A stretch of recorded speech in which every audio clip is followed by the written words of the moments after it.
Hello friends, welcome to the TN Bankers YouTube channel. RRB clerk mains exam முடிஞ்சு நிறைய நாள் ஆயிடுச்சு. இன்னும் 1 வீக்கில் ரிசல்ட்டே வரப்போகுது. இப்போ 1 வீக் தான் இருக்கிறதுனால நிறைய பேர் ஓவர் திங்க் பண்ணுறீங்க.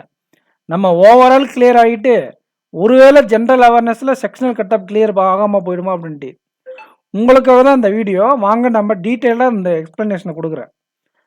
அதுக்கு முன்னாடி நம்ம ப்ரிலிம்ஸ் சேனலை சப்ஸ்கிரைப் பண்ணாமல் இருந்தால் சப்ஸ்கிரைப் பண்ணிக்கோங்க. இதுவும் அஃபீஷியலான டிஎன் பேங்கர்ஸ் சேனல் தான். இங்கே பாருங்கள் ப்ரிலிம்ஸ்னு இருக்கும், சப்ஸ்கிரைப் பண்ணிக்கோங்க. பக்கத்தில் இருக்கிற இந்த பெல் ஐக்கனை ப்ரெஸ் பண்ணிக்கோங்க. இந்த சேனல் பெல் ஐக்கன் இல்லைன்னா கூட பரவாயில்ல, நீங்கள் மெயின்ஸ் சேனலோட பெல் ஐக்கனை ப்ரெஸ் பண்ணிக்கோங்க. அதில் இம்பார்ட்டன்ட் கண்டென்ட் மட்டும் தான் கொடுப்பேன். இதில் நிறைய பேசிக் டேட்டா பிகினர்ஸ்க்காக கொடுப்பேன்.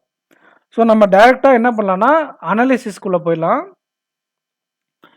இதை பாருங்கள், இந்த வீடியோவிலே நான் என்ன சொல்லியிருக்கேன்னா, இந்த ஜென்ரல் அவேர்னஸ் செக்ஷன் ஒரு நாட் ப்ரெடிக்டபிள். ஏன்னா நிறைய பேர் இது நல்லாவே பண்ணலை. ஏன்னா கஷ்டமாக கேட்டிருந்தாங்க. அவங்க ஏதோ டிசம்பர் ஜனவரி பிப்ரவரின்னு அப்படி கேட்டு வச்சுருந்தாங்க. எல்லாரும் என்ன பண்ணியிருப்பாங்க, ரீசெண்ட் 4 மந்த்து தான் படிச்சுட்டு போயிருந்தாங்க. எல்லாரும் கிடையாது, நிறைய பேர். ஒரு சில பேர் மட்டும் பழசு படிச்சதை ரிவிஷன் பண்ணிட்டு போனவங்க நல்லா பண்ணியிருக்காங்க. இந்த கட் ஆஃப் 125 130 வரும்னு சொல்கிறவங்களாம் யாருன்னா, இந்த மாதிரி ஜென்ரல் அவேர்னஸ் நல்லா பண்ணியிருப்பாங்க. அண்ட் அது மட்டும் இல்லாமல் அவங்க ரீசனிங் நல்லா சூப்பராக அட்டன் பண்ணியிருப்பாங்க.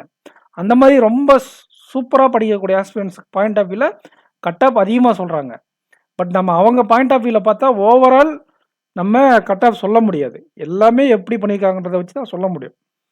அதன்படி பார்த்தா ஜென்ரல் அவேர்னஸ் செக்ஷனில் ஒரு ஓவரால் கட் ஆஃப் எப்படி கிளியர் பண்ணுவாங்க, அண்டு ஒரு செக்ஷனல் கட் ஆஃப் எப்படி டிசைட் பண்ணுவாங்க அப்படிங்கிறத நம்ம ஃபஸ்ட்டு எக்ஸ்பிளைன் பண்ணிடுறேன். ஓவரால் கட் ஆஃப் டிசைட் பண்ணுறதுன்றது, இப்போ 400 வேக்கன்சி இருக்கா, ஒரு 40 பேர் என்ன பண்ணுவாங்கன்னா, யூஸ்வலாக இது முன்ன பின்ன இருக்கும், 40 பேர் ரிசர்வ் லிஸ்ட்டு, ஒரு 440 பேரை நமக்கு இந்த ஜாபுக்காக செலக்ட் பண்ணுவாங்க. இந்த 440 ரேங்க்கை தான் எடுப்பாங்க. ஜென்ரலில் ஃபஸ்ட்டு ஒரு எத்தனை வேக்கன்சி இருக்கோ அத்தனை ரேங்க் எடுத்துருவாங்க. அப்புறம் கேட்டகரி வைஸாக எத்தனை ரேங்க் இருக்கோ அந்த லாஸ்ட் ரேங்க்கில் இருக்கக்கூடிய மார்க்கை கட் ஆஃபாக டிசைட் பண்ணுவாங்க. அதுவே செக்ஷனல் கட் ஆஃபு அப்படி கிடையாது. செக்ஷனல் கட் ஆஃப்ன்றதை பொறுத்தவரை இந்த மாதிரி டாப் அந்த மாதிரிலாம் பார்க்க மாட்டாங்க. ஆவரேஜை வச்சு தான் இந்த செக்ஷனல் கட் ஆஃப் டிசைட் பண்ணுவாங்க.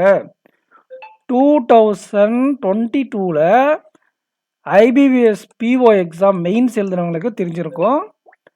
அந்த எக்ஸாமில் நீங்கள் வெங்கடேஷ் ப்ரோ தெரியும் உங்களுக்கு நிறைய பேருக்கு. அவர் எனக்கு பர்சனலாக தெரியும். அவர் 13 அட்டம்ப்டா 14 அட்டம்ப்டா சொன்னார்.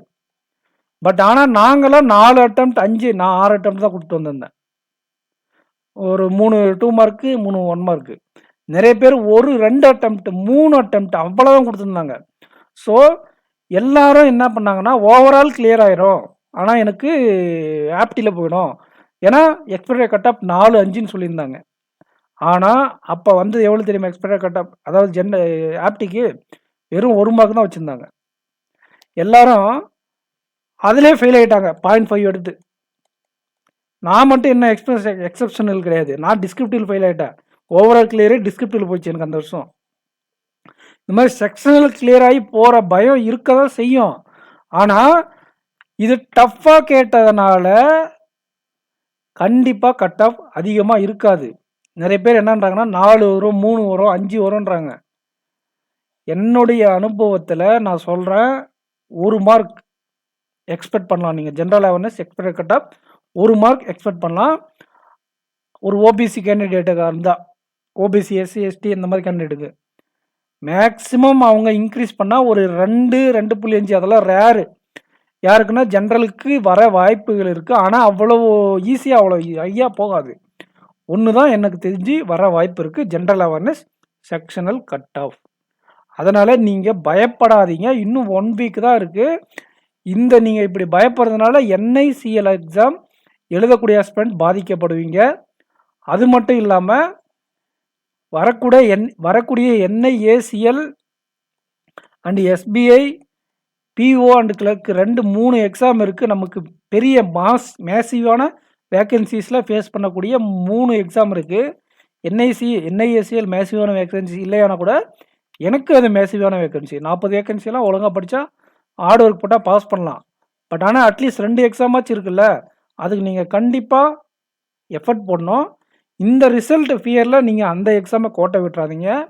அண்ட் இந்த பிலிம்ஸ் சேனலை சப்ஸ்கிரைப் பண்ணாம இருந்தா சப்ஸ்கிரைப் பண்ணிக்கோங்க. NIACL எக்ஸாமுக்கான ஸ்ட்ராட்டஜி வீடியோ நான் குடுத்துருந்தேன். அந்த ஸ்ட்ராட்டஜி வீடியோ என்ன சொல்லியிருந்தேன்னா, கண்டிப்பா நம்ம அரித்மெடிக்கும், இங்கிலீஷ் இல்லாம இந்த எக்ஸாம கிளியர் பண்ண முடியாது. அதனால இந்த மாதிரி இன்சூரன்ஸ் எக்ஸாமு, அப்படின்னா RRB கிளர்க்கு, இன்சூரன்ஸ் எக்ஸாம் இந்த மாதிரி மெயின்ஸ் எக்ஸாம் போகும்போது உங்களுக்கு இங்கிலீஷும் நியூமெரிக்கல் எபிலிட்டியில் அரித்மெடிக் பார்ட்டும் இங்கிலீஷும் உங்களுக்கு ரொம்ப ரோல் ப்ளே பண்ணும். அதுக்குன்னே தனியாக அந்த சேனல் கிரியேட் பண்ணி வச்சுருக்கேன். நீங்கள் சப்போர்ட் கொடுங்க. நீங்கள் சப்போர்ட் கொடுக்காதனால வீடியோ ஃப்ரீக்வெண்ட்டாக என்னால் கொடுக்க முடியல. கண்டிப்பாக நீங்கள் எனக்கு ஒரு 300-400 பேர் சப்போர்ட் பண்ணால் கூட ஒரு டாப்பிக்கு ஒரு வீடியோவுக்கு 300-400 பேர் பார்த்தா கூட எனக்கு பூஸ்டப்பாக இருக்கும். ஒரு 100-120 பேர் பார்க்கும்போது தான் நான் அதை கண்டினியூ பண்ணாமல் பாஸ் பண்ணி வச்சுருக்கேன். எல்லாமே வீடியோ எல்லாம் மெட்டீரியலாக ரெடி பண்ணியாச்சு. இந்த பவர் பாயிண்டில் பார்த்தீங்களான்னு தெரியும் உங்களுக்கு. எல்லாமே ரெடி பண்ணி வச்சுருக்கேன். ப்ராஃபிட் அண்ட் லாஸ் கண்டினியூ பண்ண எனக்கு சப்போர்ட் கொடுங்க. கண்டிப்பாக நம்ம எல்லா அரித்மெடிக் டாப்பையும் பார்க்கலாம். ஆல்ரெடி நான் போட் அண்ட் ஸ்ட்ரீம் கொடுத்துருக்கேன். போய் பாருங்கள். கமெண்ட் செக்ஷனில் நான் வைக்கிறேன் அந்த லிங்க்கு. அந்த மாதிரி நான் கான்செப்ட் ஃபஸ்ட் டீச் பண்ணிடுறேன். அப்புறம் நம்ம டாப் 20, டாப் 50 அந்த மாதிரி ஒரு செக்ஷன்லையும், அதாவது இப்போ போட் அண்ட் ஸ்ட்ரீம் ஒரு 6 டாபிக் நான் பிக் பண்ணி வச்சுருக்கேன். மற்ற சேனலில் எந்தெந்த சேனலில் பெஸ்ட்டாக மெத்தட் டீச் பண்ணியிருப்பாங்களோ அதை பிக் பண்ணி நான் படிச்சிருப்பேன் இல்லையா, அதை உங்களுக்கு டீச் பண்ணுறேன். இந்த 7 நான் டீச் பண்ணக்கூடிய 6லேருந்து 7 டாப்பிக்கு நீங்கள் ஒமிட் பண்ணக்கூடிய டாபிக். போட் அண்ட் ஸ்ட்ரீம், ட்ரையனு, காம்பவுண்ட் இன்ட்ரெஸ்ட், சிம்பிள் இன்ட்ரெஸ்ட் இந்த மாதிரி டாப்பிக்கை நீங்கள் ஒமிட் பண்ணிடுறீங்க. பட் ஆனால் நம்ம எந்த டாப்பிக் ஒமிட் பண்ணக்கூடாது இல்லையா, அதனால் நீங்கள் ஒமிட் பண்ணக்கூடிய டாப்பிக்கில் அதை எப்படி பெஸ்ட்டாக அப்ரோச் பண்ண நான் வீடியோ கொண்டு வரேன். நீங்கள் சப்போர்ட் கொடுங்க. ஒன்ஸ் நம்ம கான்செப்ட் சீரீஸ் முடிச்சுட்டு கண்டிப்பாக நான் என்ன பண்ணுவேன்னா, ஒவ்வொரு கான்செப்ட்லேயும் டாப் 50, டாப் 100, டாப் 20 அந்த மாதிரி நம்ம டைம் அவைலபிலிட்டியை பொறுத்து நான் number of questions, practice question கொண்டு வரேன். ஃபஸ்ட்டு நம்ம என்ன பண்ணிடலாம், கான்செப்ட் படிச்சிடலாம். அதுக்கப்புறம் ப்ராக்டிஸ் பண்ணலாம். ஸோ நம்ம இந்த சேனலுக்கு சப்போர்ட் கொடுங்க. மெயின்ஸ் சேனலில் நான் கண்டென்ட் கொடுப்பேன், இதுலேயும் கண்டென்ட் கொடுப்பேன். 2 சேனலையும் சப்ஸ்கிரைப் பண்ணி வச்சுக்கோங்க. உங்கள் ஃப்ரெண்ட்ஸுக்கு ஷேர் பண்ணுங்கள். நெக்ஸ்ட் வீடியோவில் மீட் பண்ணலாம் ஃப்ரெண்ட்ஸ். கண்டிப்பாக ரொம்ப கம்மியாக தான் இருக்கும் ஜென்ரல் அவேர்னஸ் கட் ஆஃப். நீங்கள் பயப்பட வேண்டாம். நிறைய பேரோட பயம் என்னென்னா, ஓவரால் கட் ஆஃப் கிளியர் ஆகிட்டு எனக்கு ஜென்ரல் அவேர்னஸ் கிளியர் ஆகாமல் போயிடுமா அப்படிங்கிறது தான். கண்டிப்பாக கிளியர் ஆகும். நல்லதே நடக்கும்னு நினைப்பேன் ஃப்ரெண்ட்ஸ். கண்டிப்பாக நல்லதாக நடக்கும். இது நம்மளுடைய டெலகிராம் குரூப். உங்களுக்கு ஏதாவது டவுட் இருந்தால் இந்த டெலகிராம் குரூப்பில் கேளுங்க. நான் அவைலபிளாக இருந்தால் நான் மெசேஜை பார்க்கும்போது நான் ரிப்ளை பண்ணுவேன். அண்டு நான் இல்லைனா கூட சீனியர் ஆஸ்பிரண்ட்ஸ் நிறைய பேர் ரிப்ளை பண்ணுவாங்க. ஸோ நெக்ஸ்ட் வீடியோவில் மீட் பண்ணலாம். Cut off, expected cut off இன்னும் நீங்கள் 105 தான் சொல்லுவீங்களா, நிறைய பேர் அதிகமாக சொல்கிறாங்களேன்னு கேட்டிங்கன்னா, இந்த 105 நான் இதை வச்சு சொன்னேன்னா, நம்ம ஆஸ்பிரண்ட்ஸ் எப்படி மார்க் ஸ்கோரபுளாக இருந்துச்சு பேப்பர் அப்படிங்கிறத வச்சு கொடுத்துருக்கேன். நிறைய பேருக்கு சர்ப்ரைஸ் காத்திருக்கலாம். இந்த 130 கட் ஆஃப் சொன்னவங்களுக்கு நார்மலைசேஷனில் 10 மார்க் குறையலாம். ஏன்னா அவங்க ஈஸியான ஷிஃப்ட்டில் அட்டன் பண்ணிவிட்டு அதிகமான அட்டெம்ப்ட் கொடுத்துட்டு கட் ஆஃப் அதிகமாக இருக்குன்னு எல்லோரும் பீதி கிளப்பிடுறாங்க. ஒருவேளை 2 பாசிபிலிட்டி, கஷ்டமான இருக்கிற ஸ்லாட்டுக்கு மார்க் இன்க்ரீஸ் பண்ணி உங்களுக்கு கட் ஆஃப் கொடுத்தா கட் ஆஃப் வேணும்னா இன்க்ரீஸ் ஆக வாய்ப்பு இருக்குது. அதுவும் ரொம்ப அதிகமாக போகாது. 130 வாய்ப்பே கிடையாது. ஒருவேளை நான் ப்ரெடிக்ட் பண்ண மாதிரி ஈஸியான நார்மலைஸ் பண்ணாங்கன்னா, அதாவது டஃப் ஸ்லாட்லேருந்து கம்மி பண்ணி அதிகம் பண்ணி மார்க்கை டஃப்பான ஸ்லாட்டில் மார்க் இன்க்ரீஸ் பண்ணி விட்டு ஈஸியான ஸ்லாட்டில் மார்க் கம்மி பண்ணால் இந்த 105க்கு மேலே கட் ஆஃப் போக வாய்ப்பே இல்லை. எப்போயுமே இப்படி தான் நார்மலைஸ் பண்ணுவாங்க. சில நேரம் மட்டும் அது ரிவர்ஸில் பண்ணி விட்ருவாங்க. ஒன்று ஃபிக்ஸ் பண்ணிவிட்டு இன்னொன்று மட்டும் மாற்றி விட்ருவாங்க. அப்போ தான் வேணுன்னா பாதிக்க வாய்ப்பு இருக்குது. அப்போ கூட நீங்கள் நான் சொன்ன குட் அட்டெம்ப்ட் இருக்கு இல்லையா, நான் சொன்ன குட் அட்டெம்ப்டை தாண்டி கட் ஆஃப் போகாது. நான் என்னென்ன செக்ஷனில், இந்த செக்ஷனில் 28லேருந்து 34 சொன்னேன்னா, இந்த செக்ஷனில் கம்ப்யூட்டர் செக்ஷனில் 12 மார்க்குக்கு சொன்னேன். 24, 28, 30, 12 மார்க்காக சொன்னேன். அதே மாதிரி இங்கிலீஷில் 25 மார்க் சொல்லியிருப்பேன். நியூமெரிக்கல் எபிலிட்டியில் ஃபஸ்ட் ஷிஃப்ட் ஈஸியாக இருந்துச்சு, செகண்ட் ஷிஃப்ட்டில் மாடரேட்டாக இருந்துச்சு. இதுதான் கேம் சேஞ்சர். இருப்பேன் இதுவும் சிஏவும் தான் கேம் சேஞ்சராக இருக்க போகுது. எந்த ஷிஃப்ட்டில் எது சிஏ ஈஸியாக இருந்துச்சு, கஷ்டமாக இருந்துச்சுன்னு யாரால சொல்லவே முடியல. ஒருவேளை சிஏல நார்மலைஸ் பண்ணி மார்க் பூஸ்ட் பண்ணாங்கன்னா ரொம்ப சேஞ்சஸ் நடக்கும் ஒரு ஷிஃப்ட்டுக்கும் இன்னொரு ஷிஃப்ட்டுக்கும். ஆர்ஆர்பி பிஓவில் நீங்கள் நிறைய பார்த்துருப்பீங்க. நிறைய சேஞ்சஸ் நடக்கும் நார்மலைசேஷனில். டஃப்பான ஸ்லாட்டில் மார்க் இன்க்ரீஸ் ஆகும், ஈஸியான ஸ்லாட்டில் மார்க் டிக்ரீஸ் ஆகும். அதுக்கப்புறம் வரக்கூடியதான் நமக்கு ஃபைனல் கட் ஆஃப் இருக்கும். அதனால் உங்களோட மார்க் அதிகமாக வருது, இல்லை உங்களோட மார்க் கம்மியாக வருது, இந்த ஷிஃப்ட்டில் இருக்கவங்களே எனக்கு 98 மார்க் தான் வருது, இந்த ஷிஃப்ட்டில் இருக்கவங்க எனக்கு 120 மார்க் வருது அப்படின்னீங்களன்னா உங்களோட மார்க் எங்கே வந்து நிற்கும்னா 105லேருந்து 108 அந்த ரேஞ்சில் தான் நிற்கும். இவங்களுக்கு இன்க்ரீஸ் ஆகும், எங்களுக்கு குறையும். 105 110 அந்த மாதிரி ரேஞ்சில் வந்து நிற்கும். கட் ஆஃப்னு வரும்போது அந்த 105 தான் வந்து நிற்கிது கடைசி வரையும். எப்படி சுற்றி சுற்றி பார்த்தாலும் 105 கிட்ட தான் கட் ஆஃப் வருது. வெயிட் பண்ணுங்க, இன்னும் 1 வீக் தான் இருக்குது.